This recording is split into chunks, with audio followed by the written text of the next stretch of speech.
متاع وقت اور کاروان علم، ایسے لوگوں کی باتیں جنہوں نے وقت و علم کی قیمت کو جانا۔ پروڈیوسر ندا نعیم، پیشکش رفا انسٹیٹیوٹ آف میڈیا سائنسز۔ بسم اللہ الرحمن الرحیم۔ سامعین السلام علیکم ورحمۃ اللہ وبرکاتہ۔ میں ہوں ذوالقرنین حیدر اور میرے ساتھ تشریف رکھتے ہیں قاضی محمد وقاص صاحب۔ آج ایک مرتبہ پھر آپ کی خدمت میں حاضر ہیں پروگرام متاع وقت اور کاروان علم کے ساتھ۔ پچھلے پروگرام میں بھی ہم نے وقت کی قدر و قیمت پر کچھ گفتگو کی تھی، اسی گفتگو کو انشاءاللہ العزیز پروگرام میں مزید آگے بڑھاتے ہوئے وقت کی قدر و اہمیت پر بات کریں گے۔ سامعین، جیسا کہ ہم جانتے ہیں کہ انسان کی زندگی میں مختلف مراحل ہوتے ہیں۔ ہر زندگی طفولیت سے آغاز کرتی ہے اور نوخیزی طے کرتی ہے، منزل شباب سے گزرتی ہے اور کہولت کے زینے عبور کرتے ہوئے بڑھاپے کی منزل ضعف پر سفر حیات کا اختتام کرتی ہے۔ انسان کا بچپن دیکھیے، کسی چیز کی کوئی فکر نہیں، کوئی غم نہیں، کھیل کود اور شرارتوں میں سارا بچپن گزر جاتا ہے۔ اس کے بعد ایک ایسا زمانہ آتا ہے کہ انسان جوانی کے عمر میں داخل ہو جاتا ہے اور انسان کی سوچ تبدیل ہو جاتی ہے، اس کے احساسات تبدیل ہو جاتے ہیں اور اس کے سامنے اس کا مستقبل ہوتا ہے اور کچھ کر دکھانے کا عزم اس کے دل میں روز بنتا ہے۔ اس کے بعد انسان کے اوپر ایک ایسا وقت آتا ہے کہ جب انسان بڑھاپے کی طرف چلا جاتا ہے اور اس کے اعضاء جواب دینے لگ جاتے ہیں اور وہ آہستہ آہستہ بڑھاپے کی طرف اپنا سفر کرتا ہوا چلا جاتا ہے۔ اس عمر میں انسان بہت کچھ کرنا چاہتا ہے، لیکن اس وقت اس کے حوصلے، اس کی ہمت اس کے ساتھ نہیں دیتی اور وہ آہستہ آہستہ اپنے بڑھاپے کی طرف چلتا جاتا ہے اور یوں انسان کا سفر آخرت کی طرف تیزی سے بڑھنے لگتا ہے اور انسان دوسروں کا محتاج بن جاتا ہے۔ ہر لمحہ، ہر وقت اور ہر پل اس کو سہارے کی ضرورت ہوتی ہے اور وہ دوسروں کا محتاج بن کے رہ جاتا ہے اور انسان کے دل سے اس وقت یہ صدا بھی نکلتی ہے کہ لیت الشباب یعود یوما فاخبرہ بما فعل المشیب، کہ کاش جوانی لوٹ آئے تاکہ میں اس کو بتا دوں کہ میرے ساتھ بڑھاپے نے کیا حال کر دیا ہے۔ یہ انسان کی زندگی ہے جو پورا ایک سلسلہ چلتا رہتا ہے اور انسان یوں اپنی عمر تمام کر جاتا ہے۔ شاید اکبر نے بھی اسی منزل پر آ کر کہا تھا، بہار عمر جب آخر ہوئی واپس نہیں آتی، درخت اچھے پھلتے ہیں نئے سرے سے جواں ہو کر، ضعیفی زور پر آئی ہوئے بے دست و پا اکبر، ضعیفی زور پر آئی ہوئے بے دست و پا اکبر، کیا بچوں سے بدتر ہم کو پیری نے جواں ہو کر۔ تو اکبر کے ان اشعار سے اور ان کے اس کلام سے اندازہ ہوتا ہے کہ انسان کے بڑھاپے میں کیا احساسات ہوتے ہیں اور اس کو اپنی جوانی کے دن اور اس کے اپنے بچپن کے دن کس طرح یاد آتے ہیں۔ اگر اس نے اچھا وقت گزارا ہوتا ہے اور اپنے وقت کو کام میں لایا ہوتا ہے اور وقت کو قیمتی بنایا ہوتا ہے تو اس کو بڑھاپے میں بہت کم افسوس ہوتا ہے، لیکن اگر اس نے اپنا بچپن اور اپنی جوانی اور ساری عمر اس نے فضول کاموں میں ضائع کر دی ہوتی ہے تو یقیناً اس کو افسوس تو ہوتا ہی ہے۔ اللہ رب العزت نے بھی تو بڑی خوبصورتی کے ساتھ انسان کے سفر کے بارے میں قرآن مجید میں فرمایا ہے۔ سورہ مومن آیت نمبر 67 میں ارشاد فرماتے ہیں، اعوذ باللہ من الشیطان الرجیم، بسم اللہ الرحمن الرحیم، هو الذی خلقکم من تراب ثم من نطفة ثم من علقة ثم یخرجکم طفلا ثم لتبلغوا اشدکم ثم لتکونوا شیوخا ومنکم من یتوفى من قبل ولتبلغوا اجلا مسمى ولعلکم تعقلون، کہ اللہ رب العزت وہ ذات ہے جس نے تم کو مٹی سے پیدا کیا، پھر تم کو نطفے سے پیدا کیا، پھر تم کو لوتھڑا بنایا، ثم یخرجکم طفلا، پھر تمہیں ماں کی شکم سے طفولیت کی حالت میں نکالا، ثم لتبلغوا اشدکم، پھر تم ایک سختی کی عمر تک پہنچے یعنی جوان ہوئے، ثم لتکونوا شیوخا، پھر انسان بوڑھا ہو جاتا ہے، ومنکم من یتوفى من قبل، کہ کچھ لوگ تو پھر اپنے وقت تک پہنچنے سے پہلے ہی فوت ہو جاتے ہیں، یعنی بڑھاپے تک پہنچنے سے پہلے ہی وہ فوت ہو جاتے ہیں، اور کچھ ایسے ہوتے ہیں کہ جو ایک وقت مقررہ جو ان کے لیے وقت معین ہوتا ہے اس وقت تک پہنچ جاتے ہیں، اور کاش کہ اللہ تعالیٰ آخر میں فرماتے ہیں کہ وَلَعَلَّكُمْ تَعْقِلُونَ، کہ کاش تم عقل رکھتے۔ سورہ روم میں اسی طرح اللہ تعالیٰ ارشاد فرماتے ہیں، انسان کے زندگی کے انہی منازل کو ایک دوسرے اسلوب میں بیان کرتے ہوئے فرماتے ہیں۔ سورہ روم کی آیت نمبر 54 ہے، اللہ تعالیٰ فرماتے ہیں، اللہ الذی خلقکم من ضعف ثم جعل من بعد ضعف قوة ثم جعل من بعد قوة ضعفا وشیبة یخلق ما یشاء وهو العلیم القدیر، کہ اللہ رب العزت تو وہ ذات ہے کہ جس نے تم کو پیدا کیا ہے من ضعف، ناتوانی کی حالت میں، یعنی کمزور انسان کو پیدا کیا ہے، ثم جعل من بعد ضعف قوة، پھر اس کمزوری کے بعد اللہ تعالیٰ نے انسان کو قوت عطا فرمائی ہے، اور ثم جعل من بعد قوت ضعفا وشیبہ، اور پھر اس قوت کے بعد دوبارہ انسان کو ضعف اور بڑھاپا عطا فرمایا ہے۔ یخلق ما یشاء، اللہ تعالیٰ جس طرح چاہتا ہے انسان کو پیدا کرتا ہے، وہو العلیم القدیر، اور وہ ہر چیز پر وہ جاننے والا ہے اور ہر چیز پر قادر ہے۔ جی بالکل سامعین، آپ نے ابھی ذوالقرنین جو آیت کریمہ کی تلاوت کی، اس میں اگر دونوں آیات کو ہم دیکھیں اور اس کو وقت کی قدر و اہمیت کے ساتھ ہم ریلیٹ کریں تو ہمیں یہی چیز نظر آتی ہے کہ اللہ رب العزت نے انسانی زندگی کے اندر جو اتار چڑھاؤ، جو زندگی کا تنوع تھا، اس کے بارے میں اور وقت کی اہمیت کے بارے میں ہمیں بتلایا کہ جیسے آپ نے کہا کہ اللہ رب العزت نے سب سے پہلے انسان کو مٹی سے پیدا کیا، پھر اس کے بعد نطفے سے بنایا، پھر گوشت کا ایک لوتھڑا بنایا، پھر انسان کو پیدا کیا طفولیت کی حالت میں جب وہ بالکل کمزور اور ناتواں ہوتا ہے۔ اس کے بعد جیسے جیسے وقت گزرتا ہے، بچپن کی یادوں کے ساتھ اور کھیل کود میں مصروفیت کے ساتھ اسے پتہ ہی نہیں چلتا کہ اچانک اسے جوانی اپنے اوپر گھیر لیتی ہے۔ جب جوانی اس کے اوپر آ جاتی ہے تو اس کے خیالات تبدیل ہو جاتے ہیں، وہ اپنے مستقبل کے بارے میں ایک نئی سوچ لے لیتا ہے، پھر اس کے بعد اسی چیزوں کو لے کر وہ چل رہا ہوتا ہے کہ اچانک بڑھاپا اس کے اوپر چھا جاتا ہے۔ تو یہ بڑھاپا ایسی چیز ہے جو اس کو بالکل کمزور اور ناتواں کر دیتا ہے۔ یہ جو دوسری آیت کریمہ آپ نے ابھی تلاوت کی، تو اس میں اگر ہم دیکھیں تو اللہ رب العزت نے اسی کی طرف اشارہ کیا کہ یعنی سب سے پہلے ہم نے تمہیں ضعف کی حالت میں پیدا کیا، یعنی جب انسان بچہ ہوتا ہے تو وہ کمزور ہوتا ہے، اسے ماں باپ کے سہارے کی ضرورت ہوتی ہے، اسے کسی نہ کسی دوسرے سہارے کی ضرورت ہوتی ہے جس کے ذریعے سے وہ گروتھ کرتا ہے، بڑھتا ہے آگے۔ لیکن پھر اس کے بعد جیسے وہ طفولیت سے باہر نکلتا ہے، بچپنے سے آگے چلتا ہے، تو دوسرا جو سٹیج اس کے سامنے آتا ہے وہ اس کی جوانی کا سٹیج ہوتا ہے۔ اس جوانی کی حالت میں اس کے اندر ایک طاقت ہوتی ہے، اسی لیے اللہ رب العزت نے یہ کہا کہ اس ناتوانی کے بعد ہم نے تمہیں قوت دی۔ پھر ایک وقت ایسا آتا ہے کہ جب وہ بڑھاپے کو پہنچ جاتا ہے، اس کی کمر جھک جاتی ہے، تو یہ وہ کمزوری کا وقت ہوتا ہے جس کو اللہ رب العزت نے یہ کہا کہ اس طاقت کے بعد ہم نے دوبارہ تمہیں کمزور بنایا۔ اسی طرح اگر ہم قرآن کریم میں مزید وقت کی اہمیت کے اگر ہم دیکھیں تو اللہ رب العزت بار بار مختلف قسمیں کھاتے ہیں۔ کہیں اللہ رب العزت صبح کی قسم کھاتے ہوئے والفجر کہتے ہیں، کہیں اللہ رب العزت چاش کے وقت کی قسم کھاتے ہوئے والضحیٰ کہتے ہیں، کہیں اللہ رب العزت نے زمانے کی قسم کھائی والعصر کا لفظ استعمال کیا۔ اس طرح اللہ رب العزت نے مختلف مقامات پر مختلف اوقات کی قسمیں کھائیں۔ تو یہ جو اللہ رب العزت نے قسمیں کھائیں، ان قسموں کا مقصد کیا تھا؟ ان کا مقصد انسان کو وقت کی اہمیت اور زندگی کی قیمتی لمحات کی طرف توجہ دلانا تھا۔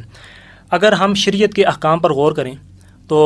ہمیں وہاں سے یہی سبق ملتا ہے، ایک یہی چیز ملتی ہے کہ اللہ رب العزت نے وقت کی پابندی کو کتنا لازمی قرار دیا ہے۔ جیسے آپ نماز کو دیکھیں کہ نماز کی ادائیگی کے لیے ایک خاص وقت مقرر ہے، دن میں 5 اوقات ہیں جو نماز کی ادائیگی کے لیے مقرر ہیں۔ اب اگر جو شخص ان اوقات میں ان نمازوں کو ادا نہیں کرتا تو وہ اس ثواب کو حاصل نہیں کر سکتا، اگرچہ وہ نماز قضا تو لوٹا سکتا ہے لیکن وہ ثواب وہ دوبارہ نہیں پا سکتا، اس لیے کہ یہ وہ وقت تھا جو اس کے ہاتھ سے نکل چکا ہے۔ اسی کو قرآن نے کہا ان الصلاۃ کانت علی المؤمنین کتابا موقوتا، کہ بے شک ہم نے نماز کو ایمان والوں پر معین اوقات کے اندر فرض کیا ہے۔ اس طرح اگر آپ روزے کی عبادت کو دیکھیں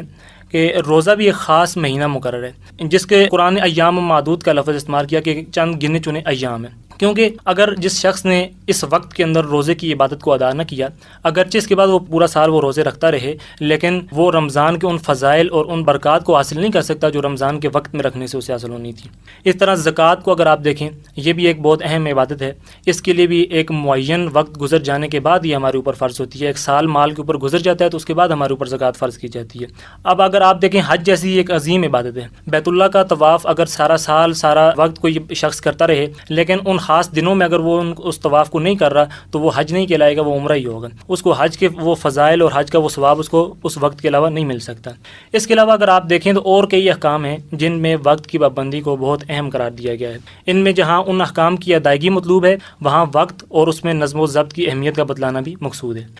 سامعین، وقت کی قدر و اہمیت اور تعمیری زندگی اختیار کرنے کی طرف نبی کریم صلی اللہ علیہ وسلم نے بار بار توجہ دلائی ہے۔ ہمارے ایک بہت ہی مشہور امام ابو داؤد، جن کی ایک بڑی ہی شعرا آفاق قسم کی تصنیف ابو داؤد شریف کے نام سے، سنن ابو داؤد کے نام سے ہمارے مدارس میں بھی پڑھائی جاتی ہے اور صحاح ستہ میں اس کی شمولیت ہوتی ہے اور حدیث کی کتب میں اس کو بڑی اہمیت حاصل ہے۔ اس کے امام جو ہیں امام ابو داؤد رحمۃ اللہ علیہ، وہ خود فرماتے ہیں کہ میں نے اپنی اس سنن میں 5 لاکھ احادیث سے اس کو منتخب کیا ہے اور یہ سنن 4800 احادیث پر مشتمل ہے۔ انہوں نے اپنی سنن سے اسلامی نظام زندگی کے دستور کی جامعیت پر نمونہ کے طور پر 4 حدیث کا انتخاب کیا۔ ان میں سے ایک حدیث یہ کہ من حسن الاسلام المرء ترکہ ما لا یعنیہ، کہ آدمی کے حسن اسلام میں سے یہ ہے کہ وہ فضول اور لا یعنی چیزوں کو ترک کر دے۔ اور ایک حدیث جو انہوں نے آپ صلی اللہ علیہ وسلم سے روایت کی وہ اغتنم خمسا قبل خمسن، کہ 5 چیزوں کو 5 چیزوں سے پہلے غنیمت جانو، جس کی تفصیل ہم نے اپنے پروگرام کی پہلی قسط میں بڑی تفصیل سے کی تھی کہ حیاتک قبل موتک،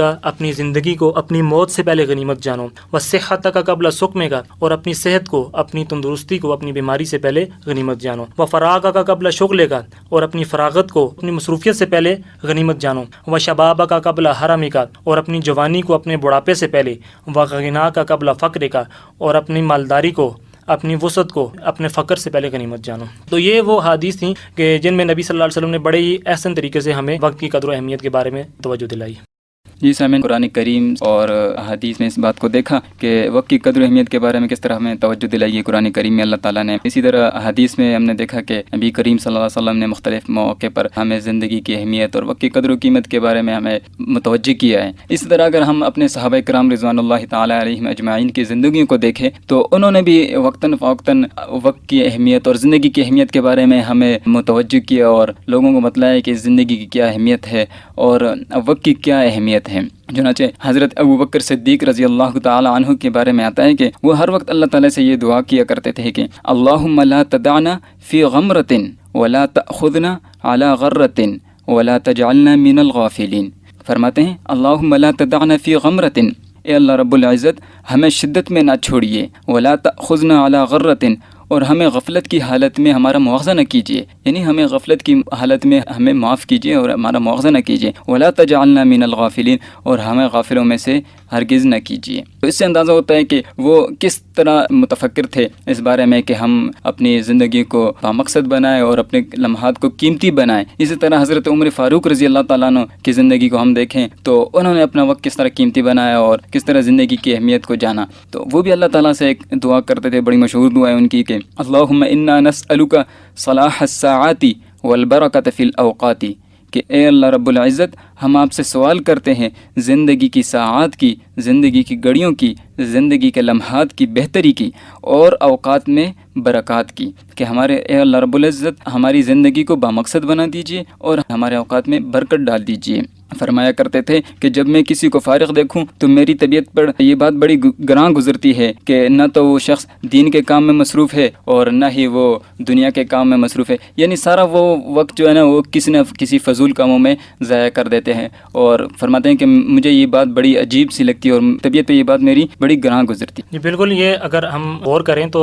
اگر حضرت ابوبکر صدیق اور حضرت عمر فاروق جیسے لوگ جن کا ہر وقت نیکی اور عبادات میں گزرا، اگر وہ اللہ رب العزت سے بار بار یہ دعائیں مانگ رہے ہیں تو اس کا مطلب یہ ہے کہ اگر ہم اپنی زندگیوں میں غور کریں تو یقیناً ہم کوئی نہ کوئی لایانی یا فضول کاموں میں ضرور مصروف ہوں گے کہ جس کی وجہ سے انہی کی طرف سے ہمیں یہ ترغیب دی گئی ہے کہ ہم بھی اللہ رب العزت سے اپنے اوقات کی خیر و برکت کے لیے دعا کریں۔ اس طرح حضرت عبداللہ ابن مسعود رضی اللہ عنہ فرمایا کرتے ہیں کہ میں اس دن سے زیادہ کسی چیز پر نادم نہیں ہوتا جو میری عمر سے کم ہو جائے اور اس میں میرے عمل کا اضافہ نہ ہو۔ یعنی وہ کہتے ہیں کہ مجھے سب سے زیادہ ندامت اس بات پر ہوتی ہے کہ میں اپنی زندگی کا کوئی دن ایسا گزار دوں یا کوئی گھڑی ایسی گزار دوں کہ جس میں کوئی میں نیک عمل نہ کر سکوں۔ اس لیے وہ کہتے ہیں کہ ہم لوگ جو تھے وہ اپنے آپ کو مختلف کاموں میں، چاہے وہ تعلیمی ہوں یا تربیتی ہوں، ہم ان میں اپنے آپ کو مصروف رکھتے تھے جس کی وجہ سے آج تک ان لوگوں کے نام زندہ ہیں۔ اس طرح ہمارے بہت مشہور بزرگ حضرت حسن بصری رحمۃ اللہ علیہ فرماتے ہیں، اے ابن آدم انما انت ایام، کہ بے شک تو ایام ہی کا مجموعہ ہے،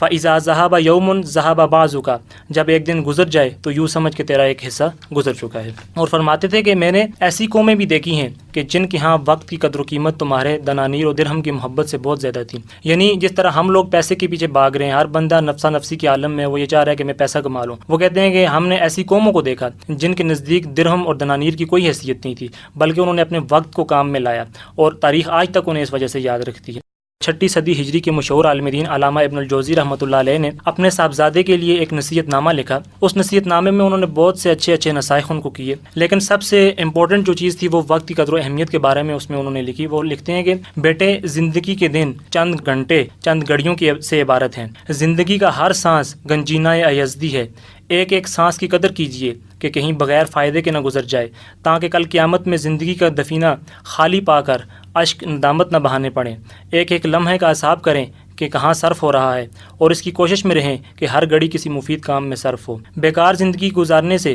بچپن اور کام کرنے کی عادت ڈالیں تاکہ آگے چل کر آپ وہ کچھ کر سکیں جو آپ کے لیے باعث مسرت ہو۔ اگر آپ ان کی اس وصیت میں غور کریں تو جس چیز میں بہت زور دیا وہ یہ تھا کہ اپنے کام کو عمل میں لائیں، اپنے کام کو فضول کاموں میں ضائع نہ کریں۔ ایسا نہ ہو کہ آج کام کو فضول کاموں میں ضائع کر دیا، وقت کو ضائع کر دیا، اور قیامت کے دن جب اللہ رب العزت کے دربار میں ہم کھڑے ہوں تو ہم سے یہ سوال کیا جائے کہ تم نے اپنا وقت کیسے گزارا، تو ہمارے پاس اس کا کوئی جواب نہ ہوگا۔ اس وقت ندامت سے بہتر ہے کہ آج ہی ہم اس کی قدر کریں اور آج ہی اس کو ہم کام میں لا کر اپنی دنیا اور آخرت دونوں کو بہتر کریں۔ جی ناظرین، بالکل یہ زندگی مختصر سی زندگی ہے، انسان کی زندگی کا کچھ پتہ نہیں چلتا کہ انسان کا سفر ختم ہو جاتا ہے۔ اس طرح ایک واقعہ مجھے یاد آ رہا ہے کہ کسی معمر شخص سے پوچھا گیا اس کی وفات کے وقت کہ زندگی کیسی لگی آپ کو، تو وہ فرمانے لگے کہ مجھے تو زندگی دو دروازوں کے درمیان وہ معمولی سا وقفہ معلوم ہوئی کہ ایک دروازے سے میں بھی داخل ہوا تھا کہ اچانک دوسری دروازے سے نکل بھی آیا۔ تو اس سے معلوم ہوتا ہے کہ زندگی کی کیا اہمیت ہے اور یہ لمحات ہمارے لیے کتنی قیمتی ہیں، لیکن ہمیں اس کا احساس نہیں ہوتا اور آہستہ آہستہ ہماری زندگی اسی طرح ڈھلتی جاتی ہے اور یوں وقت کے ساتھ ساتھ ہماری زندگی ختم ہو جاتی ہے، لیکن ہمیں اس چیز کا احساس نہیں ہوتا۔ احساس تب ہوتا ہے جب زندگی کے آخری ایام ہوتے ہیں، پھر ہمیں اس وقت احساس ہوتا ہے کہ ہم نے اپنی زندگی کن کاموں میں لگائی اور کس طرح ہم نے خرچ کی ہے۔ بالکل، یہ جو آپ نے بزرگ کا واقعہ بیان کیا ہے، اگر اس کو ہم انہی آیات سے ریلیٹ کریں جو پروگرام کے شروع میں آپ نے تلاوت کی تھی، ان میں جو لعلکم تعقلون کا لفظ استعمال کیا گیا، تو اس سے اللہ رب العزت نے زندگی کی اسی حقیقت کے بارے میں بتایا کہ یہ ایک بہت ہی تھوڑا وقت ہوتا ہے جس کا انسان کو پتہ بھی نہیں چلتا اور یہ اچانک ختم ہو جانے والا ہے۔ اور یہ جو کہا کہ بعض لوگ ایسے ہوتے ہیں کہ وہ اس معین وقت تک نہیں پہنچ سکتے، یعنی بڑھاپے کی عمر کو پہنچنے سے پہلے فوت ہو جاتے ہیں، تو وہ یہی کہا گیا کہ یہ زندگی اتنی مختصر ہے کہ اس کا پتہ ہی نہیں چلے گا اور یہ ختم ہو جائے گی۔ اس طرح یہی بات بہادر شاہ ظفر نے ایک شعر کہا تھا، اس میں اگر ہم دیکھیں تو ہمیں یہی چیز ملتی ہے۔ انہوں نے کہا کہ عمر دراز مانگ کر لائے تھے 4 دن، 2 آرزو میں کٹ گئے 2 انتظار میں۔ سامعین، جن لوگوں نے وقت کو کام میں لایا اور وقت کو قدر کی نگاہ سے دیکھا، وہ خود قابل قدر بن گئے، وقت نے انہیں قابل قدر بنا دیا۔ وہ اس تھوڑی سی زندگی میں موجد بھی بنے، فلاسفر بنے، اولیاء اللہ بن گئے، دین و دنیا کے مالک بن گئے۔ اس کے برخلاف وہ لوگ جو پریشانی اور لاچاری کی زندگی گزارتے ہوئے ہمیں نظر آ رہے ہیں، حقیقت میں یہ وہ لوگ ہیں جنہوں نے وقت کو رائیگاں کر دیا، وقت کو ضائع کر دیا۔ اگر انسان فضول کاموں سے 1 گھنٹہ روزانہ بچا کر مطالعہ کرے، علمی مشاغل میں اپنے آپ کو مصروف کرے، تو یقیناً چند سالوں کے اندر ہی اس کے پاس علم کا ایک بہت بڑا ذخیرہ جمع ہو سکتا ہے۔ جی بالکل سامعین، اگر ہم اپنی زندگی کو قیمتی بنائیں، ایک پل بھی ہم اگر اپنے پورے دن میں جو ہے نا کسی علمی مشغلے میں صرف کریں تو یقیناً ہمارے پاس ایک اچھا ذخیرہ جو ہے نا جمع ہو سکتا ہے۔ ہمارا ایک بہت بڑا المیہ سامعین ایک یہ بھی ہے کہ ہم ہر کام کو جو ہے نا کل پر چھوڑ دیتے ہیں۔ جیسے کہ ہم کوئی کام کرنا چاہتے ہیں، دوسرا دوست یا جو بھی اس کے ساتھی اس کو یہ کہے کہ یہ کام کرنا ہے، تو آگے سے ہمارا جواب یہ ہوتا ہے کہ کل کر لیں گے یا بعد میں کر لیں گے، تھوڑی دیر بعد کر لیں گے۔ لیکن سامعین، وہ کل پھر کبھی کل نہیں ہوتا اور انسان یوں مطمئن ہو جاتا ہے کہ میں یہ کام کل کر لوں گا، اور اسی دھوکے میں اس کی عمر جو ہے نا ساری گزرتی چلی جاتی ہے۔ اور ہر روز ہم دیکھیں تو ہم خیالی پلاؤ پکانے میں لگے رہتے ہیں اور سہانے خواب ہی دیکھتے رہتے ہیں، لیکن عملی طور پر ہم قدم بڑھانے سے بہت زیادہ کتراتے ہیں اور ایک قدم آگے بڑھنے سے بھی جو نہیں بڑھا سکتے، کیونکہ ہم جسٹ ایک خواب ہی دیکھتے رہتے ہیں۔ لیکن اگر ہم اپنی زندگیوں کا پہ نظر دوڑائیں اور بچپن سے لے کر آج تک اگر ہم دیکھیں، اپنی زندگیوں کے بارے میں سوچیں ذرا، آج ہم کہ اپنے گریبانوں میں ذرا غور سے جھانکیں کہ ہم نے بچپن سے لے کر آج تک کتنے سہانے خواب دیکھے اور کتنے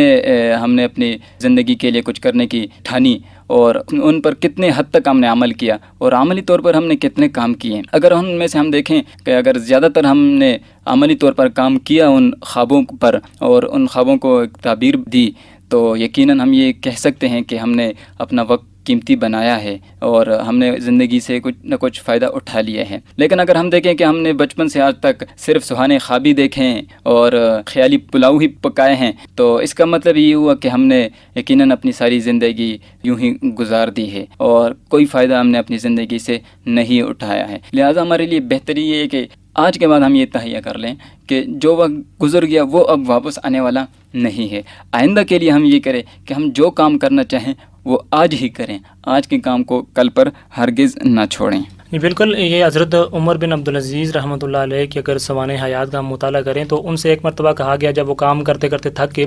تو ان کے کسی دوست نے ان سے کہا کہ حضرت آپ اس کام کو آج چھوڑ دیجیے اور کل کر لیجیے۔ تو حضرت عمر بن عبدالعزیز نے اسے فرمایا کہ میں اپنے آج کے کام کو ایک دن میں پورا نہیں کر پا رہا، تو کل کے کام کو میں جب کہ وہ 2 دن کا اکٹھا ہو جائے گا تو کیسے کر سکوں گا۔ حقیقت میں اگر یہ بات دیکھی جائے تو یہ لفظ کل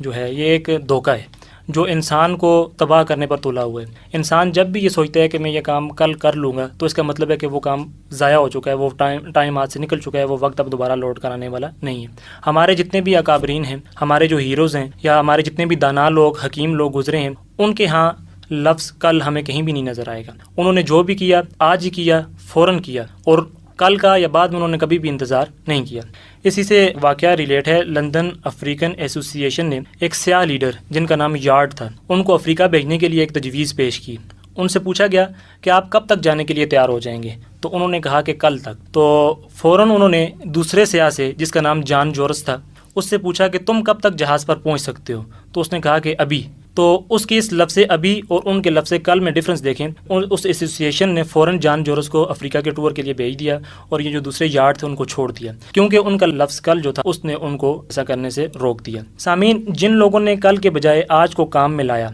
اور آج کا کام آج ہی کیا، وہ آج بھی لوگوں کے دلوں میں زندہ ہیں، اور جنہوں نے سب کچھ کل پر چھوڑا وہ اسی طرح گزشتہ کل کا حصہ بن کے رہ چکے ہیں۔ تاریخ ان کو نہیں جانتی، تاریخ نے ان کے ناموں کو مٹا دیا ہے۔ یہ سامعین، ہم دیکھتے ہیں اپنی زندگی میں کہ ہم بہت سے کام کرتے رہتے ہیں،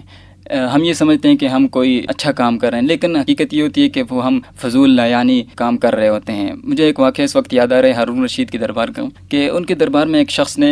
کچھ عجیب کرتب دکھانے کی درخواست کی، تو ہارون رشید کے دربار میں ان کے وزراء نے درخواست پیش کی کہ اس طرح ایک شخص یہاں کچھ کرتب دکھانا چاہتا ہے۔ ہارون رشید نے اجازت دے دی اس کو، وہ آیا وہ شخص اور اس نے ایک سوئی درمیان میں رکھی، اور پھر وہاں سے دور سے اسی طرح کی دوسری سوئی پھینکتا تھا، تو وہ سوئی جو درمیان میں رکھی تھی اس سوئی کے جو چھوٹا سا سوراخ تھا اس سے گزر کر پار ہو جاتی تھی۔ یوں کرتے کرتے اس نے تقریباً 10 سوئیاں پھینکی، اور سارا جو وہاں پہ مجمع تھا، سارا جو دربار تھا، وہ حیران رہ گیا کہ ایک چھوٹی سی سوئی ہے وہ نے رکھی دور سے، اور پھر وہاں سے دوسری سوئی پھینک رہا ہے تو اس کے جو چھوٹا سا سوراخ ہے اس سے پار ہو جاتی ہے۔ تو یقیناً یہ حیرت کی بات بھی تھی اور اس کی مہارت بھی تھی کہ اس نے یہ کرتب دکھایا۔ ہارون رشید نے اس پر اس کو انعام بھی دیا، کچھ دراہم دنانیر بھی دیے، لیکن ساتھ ساتھ اس نے اس پہ سزا بھی جاری کرائی، اس کو کوڑے بھی لگوائے۔ تو جو دربار کے لوگ تھے وہ بڑے حیران رہ گئے کہ یہ کیا ماجرا ہے کہ ساتھ ساتھ آپ نے اس کو دینار بھی دیے اور آپ نے ساتھ ساتھ اس کو کوڑے بھی لگوا دیے۔ تو ہارون رشید نے کہا کہ اس کو انعام تو میں نے اس وجہ سے دیا ہے کہ واقعی اس نے جو ہے نا ایک ایسا کام کیا جو انوکھا سا کام ہے، حیرانگی والا کام ہے، واقعی اس نے اپنی مہارت دکھائی، جو اس نے کہا تھا کہ میں کرتا ہوں ایسے کرتب میں دکھاؤں گا، تو اس نے دکھایا، اس کا میں نے اس کو انعام دیا۔ لیکن میں نے اس کو کوڑے اس وجہ سے لگایا کہ اس نے ایک فضول کام میں اپنا سارا وقت ضائع کیا اور ہمارا وقت بھی ضائع کیا۔ تو دیکھیں ان لوگوں کے پاس وقت کی اہمیت تھی، وقت کی قدر و منزلت کو وہ لوگ جانتے تھے، تو اس وجہ سے وہ لوگ دیکھیں آج دنیا میں زندہ ہیں، اگرچہ وہ جسمانی طور پر ہمارے درمیان موجود نہیں ہے، لیکن ہمارے دلوں میں آج بھی وہ لوگ زندہ ہیں اور پوری دنیا کے لیے وہ مثالیں بنے ہوں۔ وجہ یہ تھی کہ ان لوگوں نے وقت کی قدر کی اور اس کی اہمیت کو جانا۔ سامعین، وقت کی قدر و اہمیت کے بارے میں ہم جتنی بھی بات کریں تو کم ہے۔ ہر انسان کو وقت کی قدر و اہمیت کا اندازہ ہوتا ہے، احساس بھی ہوتا ہے، لیکن یہ کہ انسان تھوڑی دیر کے بعد سارا کچھ بھول جاتا ہے اور اپنا وقت ضائع کرنے میں لگ جاتا ہے۔ لیکن اسی پروگرام میں ہمارا مقصد یہی ہوتا ہے کہ ہمارے اندر یہ احساس پیدا ہو کہ ہم اپنے وقت کو یوٹیلائز کریں اور اچھے اچھے کاموں میں اپنے وقت کو خرچ کریں اور بامقصد زندگی گزاریں۔ سامعین، ہمارے پروگرام کا وقت ختم ہوا چاہتا ہے، انشاءاللہ العزیز نیکسٹ پروگرام میں پھر اسی ٹاپک کو آگے بڑھائیں گے اور آپ کوشش کریں گے انشاءاللہ العزیز کہ جیسے ہمارے پروگرام کا نام ہے کہ متاع وقت اور کاروان علم، جس میں ہم آپ کے ساتھ اپنے جو اسلاف ہیں، ہمارے جو اسکالرس تھے، بڑے بڑے جو اولیاء اللہ تھے، ان کے واقعات ہم آپ کے ساتھ ان کی زندگی کے بارے میں آپ سے بات کریں گے اور انشاءاللہ العزیز نیکسٹ پروگرام میں آپ کے ساتھ حاضر ہوں گے۔ میں آج کے پروگرام کے اختتام حضرت خواجہ مجذوب رحمۃ اللہ علیہ کے اس کلام سے کرتا ہوں۔ تجھے پہلے بچپن نے برسوں کھلایا، جوانی نے پھر تجھ کو مجنوں بنایا، بڑھاپے نے پھر آ کے کیا کیا ستایا، اجل تیرا کر دے گی بالکل صفایا، جگہ جی لگانے کی دنیا نہیں ہے، یہ عبرت کی جا ہے تماشا نہیں ہے۔ سامعین، ذوالقرنین حیدر اور میرے ساتھی قاضی محمد وقاص کو اجازت دیجیے، اللہ حافظ۔ ابھی آپ سن رہے تھے پروگرام متاع وقت اور کاروان علم، جس کے لیے ہمارے ساتھ تعاون کیا تھا RCIB رفا سینٹر برائے اسلامک بزنس، پروڈیوسر ندا نعیم، پیشکش رفا انسٹیٹیوٹ آف میڈیا سائنسز۔